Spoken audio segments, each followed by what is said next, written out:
Thomas Edison n'a pas fini ses études, pourtant il a élaboré plus d'une centaine brevets. Zuckerberg n'a pas terminé ses études universitaires, tandis qu'il a réussi à créer Facebook. Nous voulons retenir votre attention sur le fait que malgré leurs imperfections, ils avaient la volonté d'innover en créant leur propre monde. Gaston Courtois disait un jour: la volonté est l'énergie réalisatrice qui ne s'étonne évidemment pas de rencontrer des difficultés.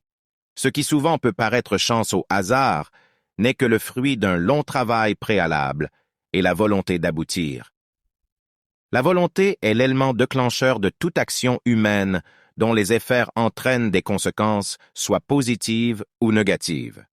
La volonté joue un rôle prépondérant dans nos prises de décision, car nous ne sommes pas des jouets passifs de la nature, dotés de la capacité à prendre des décisions rapides, intuitives, de manière involontaire.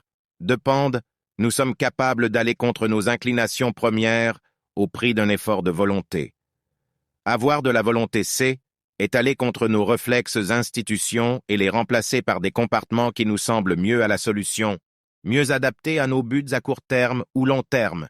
C'est pourquoi qui veut réussir sa vie doit commencer en son intérieur, décider de son sort. Sa vie sera, elle, comme de la fumée s'évapore dans la nature de redevient pluie, s'acheminant dans la terre, et remonte encore, cela réalise continuellement puisque le cycle ne charge pas.